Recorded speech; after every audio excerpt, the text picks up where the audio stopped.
What's poppin' T Squad? It's me, Keisha, and I am here with my all tea, all shade Euphoria Season 2, Episode 7 review. I did not have plans on reviewing this past Sunday's episode because I was swamped with work, but you all have been tweeting me, DMing me in the comment section asking where's the review, and since I have a few minutes to spare, I decided to drop a quick video on my thoughts on last night's episode. I didn't take any notes, so I'm just going to go off the top of my head. First off, Lexi is that bitch. I fucking love her. I told you guys that the play was going to be about everyone's life. She literally put everybody on blast and didn't even tell them that she was going to put all their business out there in the streets.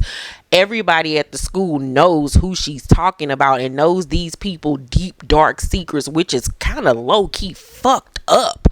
That she put everybody out there like that. And I wonder, like, who is going to be mad at her after this? Because I'd be pissed off if you got in front of the whole school and told all my goddamn business to the students and the staff and the parents and everybody else. But it seemed like everybody in the audience was getting their life. Maddy was like, wait a minute, is this play about us? But halfway through it, she was clapping and laughing and everything, except for the part where, you know, we got to know a little bit more about her home life, which was sad to find out that her parents used to fight a lot.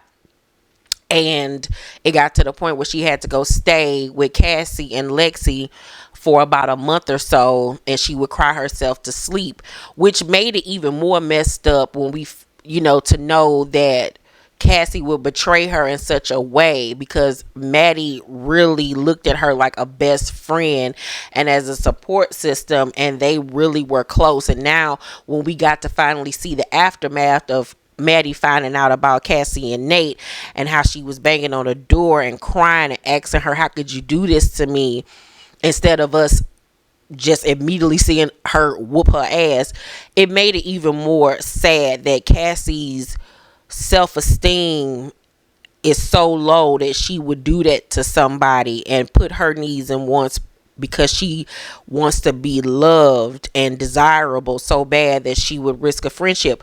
But like I said, I've been there before. I have been Cassie. I've been in Cassie's shoes. I have done that to a friend. Not to that extent, because I actually did feel remorse. You know, I didn't, you know, go as far as Cassie did, but, you know, I made up for my mistakes when I was that age. But Cassie, like I said, she wants to be loved so bad and adored and wanted that she'll pretty much go to any lengths to get it. Like, she knows that she's wrong, but she's pushing it all out of her brain just so she can have this fairy tale that she's made up in her head, which, as we saw at the end of this episode, exploded in her face. In the play, Lexi outed Nate for being gay and his gay tendencies, which had me cracking up because Nate was pissed off. Now, we saw a little clip of Nate in his head, or Nate having a dream about his father fucking him. Now, was that just a dream, or was that some repressed memories? Did his father ever touch him inappropriately? Is that why their relationship is so bad? Like, what is going on here with that? I need more context on that. Or was it just a dream, you know, where he was replaying in his mind what he's seen throughout the years of his daddy having sex, you know, with trans people or with men or whatever. But yeah, Nate was pissed and embarrassed because the whole school was laughing at him, and he ran out of the auditorium and went off on Cassie because Lexi is her sister, and he told her to get the fuck out of his house. And, you know, Cassie was pissed at that point. She was determined to go inside that auditorium and fuck Lexi ass the hell up. But we won't see that until this Sunday season finale episode. This aftermath of this play, like I told y'all, was going to be crazy.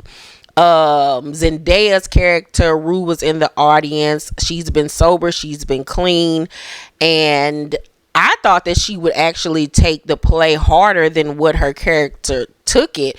For the most part, she handled it pretty well. Even the parts of her going back, of Lexi going back and showing how Rue was when she lost her father, her being on drugs and everything, and how the whole thing really started to take place.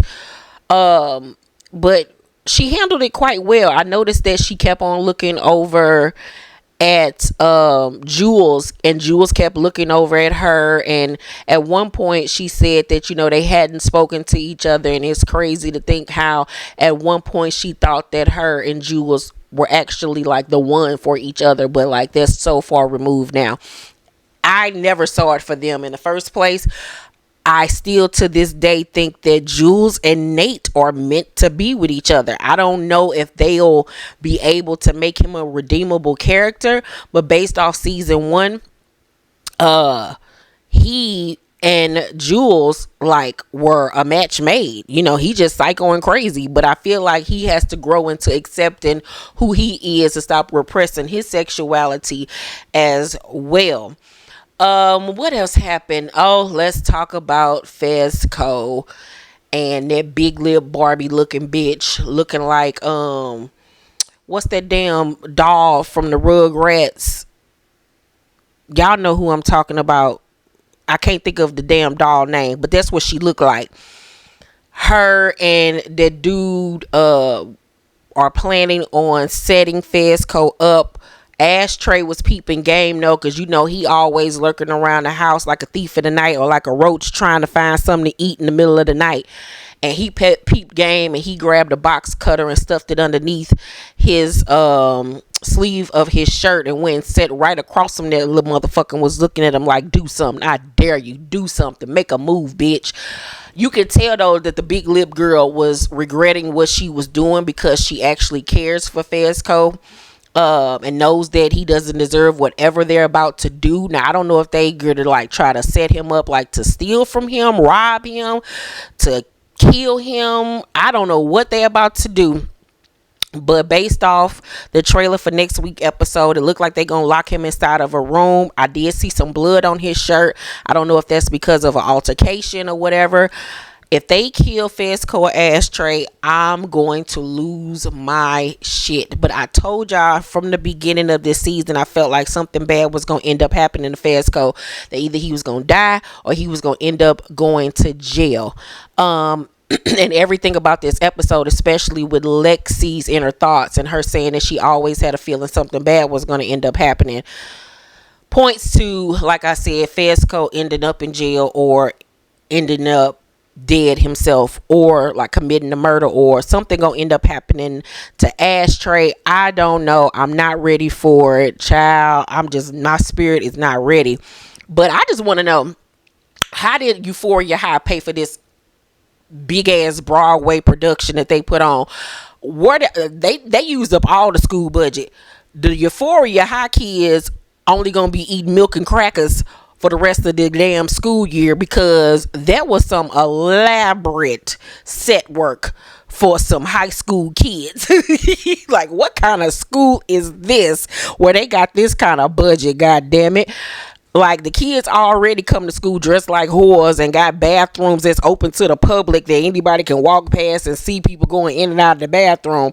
But baby, Lexi put on a fucking Broadway musical, bitch. Lexi was in her element. We finally got to see Lexi be a boss bitch, ordering people around. All of that afraid in the cut shit was out. Like, she was ordering people around, telling people she was gonna fire them. Like, Lexi was on fire. And the whole time the play was going on, she just kept on looking in the audience for Fezco, because he told her he was coming to support her, and he was so excited, and put on a suit, got her flowers. He, you know, was asking old girl with the big lips, does he look good? Like, it was just so sweet.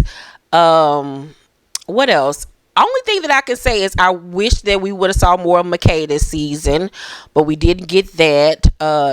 Kat's storyline was pretty much non-existent as well. I didn't really like what they did with her this season, but they had to focus on other characters this season and give them their storyline and build their backstory and things up. I wish that we would get 10 episodes instead of 8. But I can say that overall this season has really been amazing. The acting has been so impeccable. Zendaya and the young lady that plays Cassie have been acting their asses off, as well as the lady that plays Rue's mom and Storm Reed. Like, the acting has just been impeccable. I know Zendaya is going to win all of the awards later on this season with the episode with her intervention. That episode is just one for the books. She did the damn thing.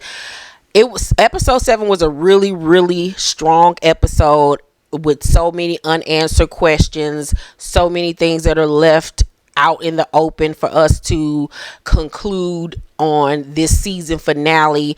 We're going to see Maddy finally getting at Cassie and giving her the ass beating that her mama should have gave her years ago. Oh, before I go, let's talk about Cassie and Lexi mama in the audience getting her drunk ass life. She was acting like the mama from Mean Girls.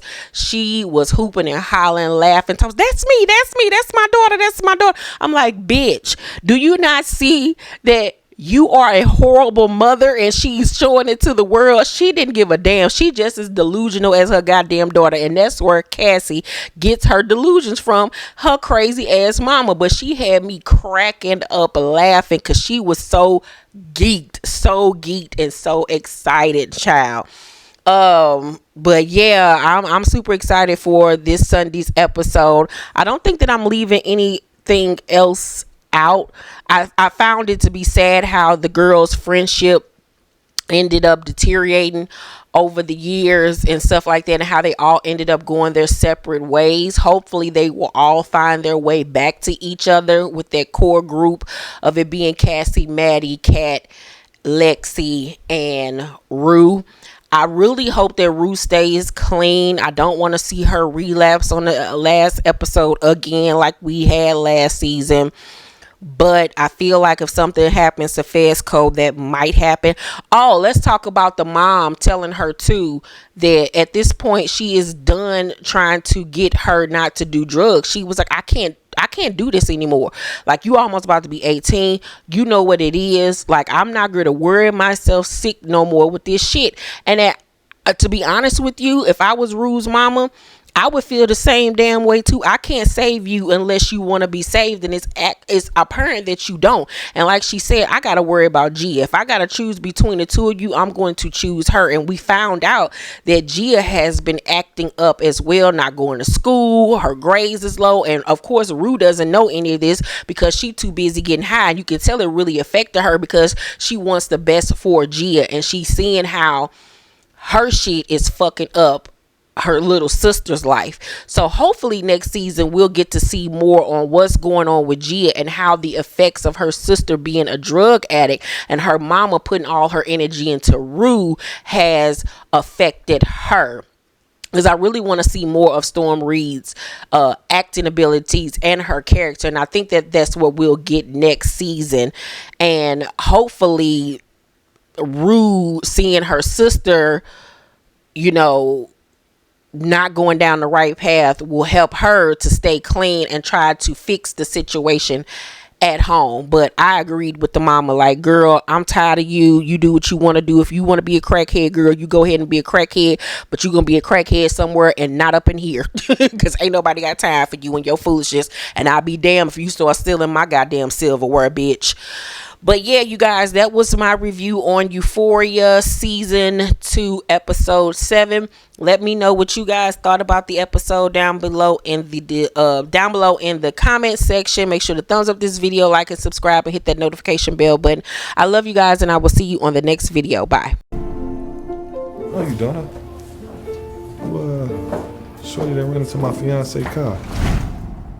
It's something different about him, and I know that he has a girl, but everything about him just says that he's supposed to be mine. Like, I can honestly feel it. man, I see you out here doing big things, man. Being here with you was really making me happy. I felt the same way too. When I get home, I got a lot to handle. You do too.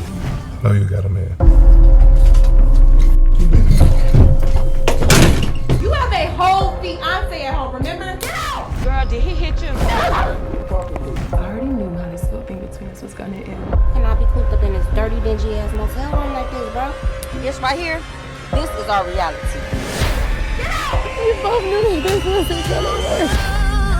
We got something special. I have to save myself. Don't touch me again, you know what's happening. Get out! Get out! All my life, I've been waiting for somebody to save me. I knew that it was gonna be you.